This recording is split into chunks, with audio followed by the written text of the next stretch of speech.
Ok, bienvenue dans cette vidéo Building Skyrim partie 2. Donc on est actuellement chez moi, on n'est pas chez Ronan, d'ailleurs Ronan viendra en fin de vidéo. Voilà pour finir le mock, on va dire tout simplement.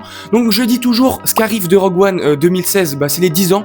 C'est d'ailleurs pour ça qu'on fait ce mock, c'est parce que c'est les 10 ans de Rogue One. Et donc je le dis tout le temps, mais Skyrim en fait c'est une énorme plage. Donc bah on va commencer tout de suite, mais avant je vous montre les véhicules, c'est parti. D'ailleurs avant de commencer la vidéo, je vous incite à aller voir la partie 1 qui se trouve sur notre chaîne tout simplement, parce que c'est vraiment en raccord avec cette vidéo là, il y a beaucoup de trucs qui se rejoignent.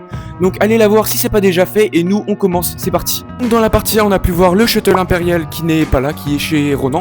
Et donc vous allez voir en fait on va utiliser dans les véhicules 2 sets Lego et 2 mocks. Donc je vous les montre maintenant.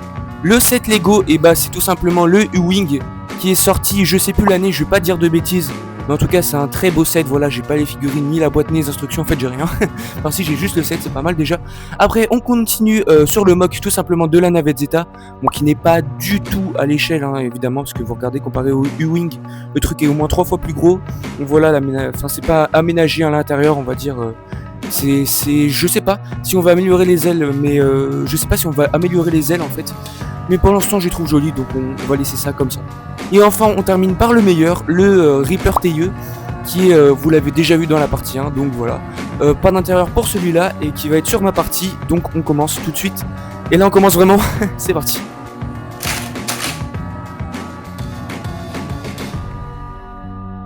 Cette partie est constituée de 5 plaques de long sur 3 plaques de large. 3 plaques de large, ça vous fait penser à quelque chose? Et oui, c'était comme sur le mock du labyrinthe qu'on avait fait en février, donc ça remonte un peu quand même. N'hésitez pas à aller voir nos vidéos si c'est pas déjà fait. Et donc voilà, là j'ai pas grand chose à dire, parce que bon, vous voulez revoir le plan, voilà, il est là, on vous l'a déjà montré pas mal de fois dans la partie 1. Donc là, vous allez, comme sur le plan, en fait, il y aura la navette Zeta, un AT-AT, ici, une sorte de petit îlot, on va dire, où il y aura vraiment la bataille qui va se dérouler, avec un bunker qui n'est pas fait par moi, qui est fait par un autre membre de la Brick Team. Et donc voilà, donc ça va être vraiment la partie, ça va être la plus simple, on va dire, mais simple, c'est vraiment compliqué de dire ce mot-là, quand je vais mettre toute la motorisation ici, en fait. Il y aura vraiment un gros bunker avec de la motorisation, parce que là, vous savez, il y aura des rails, quoi, qui vont passer juste là. Donc voilà, on va vraiment commencer la construction à partir de maintenant. Mais avant, je vais vous montrer quand même les figurines. Donc dans les figurines, voilà à peu près ce qu'on a. Donc on n'a pas les armes, je les ai oubliées chez Ronan évidemment, sinon c'est pas drôle. Donc voilà, là on a plein de Short Troopers, de Stormtroopers, de Death Troopers. Là on a tous les rebelles de ce côté-là.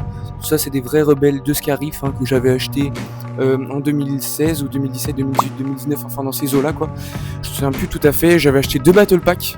Et donc c'est pour ça que j'en ai pas mal.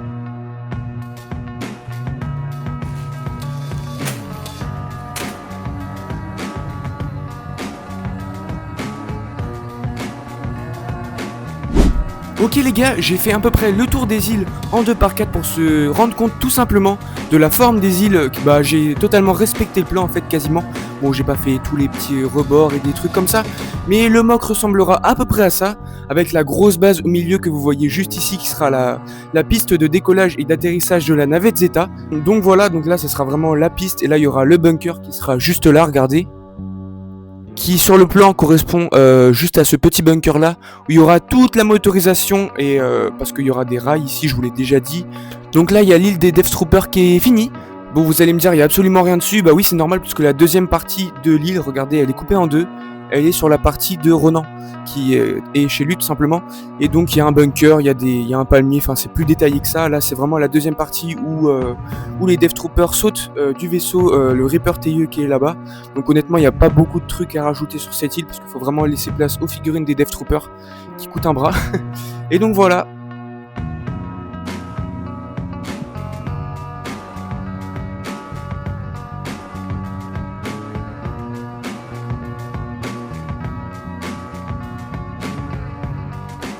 Ok les gars, j'ai fini cette petite île, enfin fini. Non, pas tout à fait, là vous voyez il y a un énorme trou. Ça va juste être remplacé par un bunker comme indiqué sur le plan ici. Après il y aura des rebelles sur la plage évidemment, parce que là ça fait un peu vide quand même. Mais voilà pour cette île, vous me dites ce que vous en pensez dans les commentaires. Et donc voilà, après je vais continuer à tout tiler. Et là je pense que ça va être bon. Après je vais attaquer la plage, enfin l'autre île pardon, juste là. Donc là il n'y aura pas forcément grand chose, il y aura juste un bunker comme sur celle-là, mais un peu plus petit quoi. Et après je vais m'attaquer à cette grosse île. Et après le bunker, et enfin on aura fini.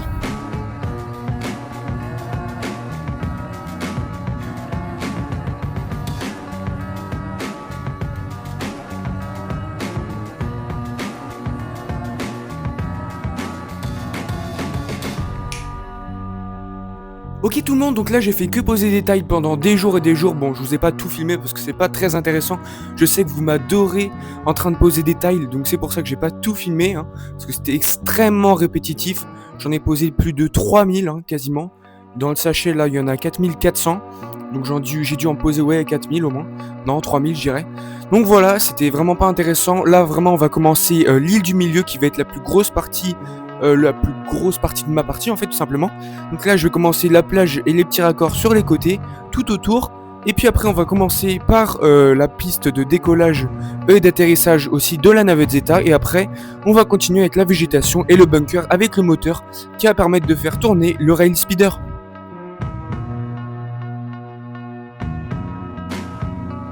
Ok tout le monde, donc j'ai fini les raccords avec le sable sur la plage, vous voyez juste ici. Et j'ai re-regardé Scarif, Rogue One. Et donc en fait j'ai regardé tout simplement que il n'y avait vraiment pas beaucoup de plage sur cette partie là, sur l'île du milieu. En fait il y a vraiment la piste de décollage de la navette Zeta, le bunker et la plupart de la partie en fait c'est vraiment de la végétation. Il y a plein de palmiers. Bon moi je sais que j'ai à peu près 5 palmiers à mettre, donc c'est pas énorme. Mais je vais essayer de compenser comme ici avec énormément de végétation. Et je mettrai le bunker évidemment, un peu de sable et voilà.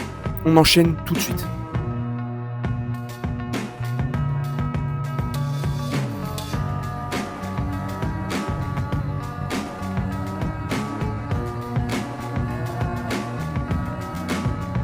Ok tout le monde, donc petit point, ça fait des heures et des heures que je travaille, c'est vraiment le bordel. Donc il y en a de partout. Donc là les nouveautés c'est les débunkers et évidemment je crois que vous avez déjà vu le premier. Donc voilà celui-là, j'ai mis 2 batteries pour une batterie dans chacun en fait, comme ça ils sont tous les deux éclairés. Là je les ai pas éclairés en vidéo mais sur les photos ci-dessous vous pouvez les voir. Donc voilà pour les bunkers, j'ai mis une batterie dedans, c'est bourré de câbles en fait pour que la lumière fonctionne. Et donc là je suis en train de commencer le bunker principal avec la motorisation. Et je suis en train de continuer le motif répétitif des rails qui était sur la P3 et la P4 dans la partie 1, dans la vidéo partie 1. Donc voilà, je vais continuer le bunker et la motorisation. On se retrouve tout de suite, c'est parti. Ok tout le monde, donc petit point, j'ai réussi à faire le bunker et la motorisation pour le rail speeder. Donc on a réutilisé un moteur Lego Boost comme pour le mock du labyrinthe. Si c'est pas déjà fait, allez voir nos vidéos sur le sujet, sur le labyrinthe. Donc voilà, le moteur Lego Boost encore vous connaissez, avec la programmation encore une fois. Donc vous voyez l'algorithme c'est à peu près simple hein, on va dire. Donc là j'ai réussi à mettre des chaînes et ça va faire bouger le rail speeder, donc ça c'est plutôt cool. Là j'ai commencé par travailler l'entrée tout simplement du bunker. Vous voyez bon la porte peut pas bouger mais c'est plutôt sympa. J'ai mis une autre batterie tout simplement pour voir si on met de la lumière. Je suis pas sûr mais on verra. Ronan arrive dans pas longtemps pour voir le résultat final sur cette partie. Il va nous dire un peu ce qu'il en pense et tout. Et on va améliorer sur les 2 derniers jours qui nous restent là un peu ma partie. Il va ramener la parabole qui est pas finie. Donc parce que la parabole est stockée chez lui. Donc il va la ramener là. On va faire ça ensemble. Il va à peu près dire ce qu'il pense du mock. On va améliorer quelques petits trucs ensemble. Voilà. Donc je vous en dis pas plus. Il arrive tout de suite. C'est parti. Ok les gars, Ronan est juste derrière la porte. Je vais lui ouvrir et il va voir le mock et ma nouvelle Lego Room. C'est parti. On va voir sa réaction. Salut tout le monde. Ah ouais, t'as bien avancé. Ouais, j'avoue c'est beau. Ça rend bien. T'as vu les petites lumières et tout? T'as vu le moteur Lego Boost? Bien. Regarde les lumières que j'ai mis dans les bunkers. Ça rend trop bien. T'as fait un super taf. Et la Lego Room. Elle est excellente aussi. Sympa, hein, t'as vu en mode Lego Leader. Nice. Bon bah voilà. C'est grave bien fait. GG. Eh bah go travailler sur ça. Bah vas-y, on va s'y mettre tous les deux. C'est parti. Ok les gars, c'est vraiment le bordel. Il y en a de partout, les figurines et tout. Je vous laisse Ronan un petit peu vous présenter les nouveautés. Donc on a rajouté le AT-AT qui est juste ici. Donc on a mis de la lumière. On a mis une explosion. À l'arrière, c'est pas très grave parce que les visiteurs ne verront pas. Et franchement, on s'en tape un peu. Alors qu'à l'avant, on a vraiment mis un peu le paquet. Bon, on voit un petit peu l'électronique, mais c'est pas gênant. Enfin, ça se fait. Ensuite, on a rajouté ici le U-Wing qui est mis sur 6 piliers transparents et accroché un petit peu en décalé pour que ça rende mieux. Et on a rajouté un gros pistolet avec le Chewie. Donc voilà, ça rend pas mal.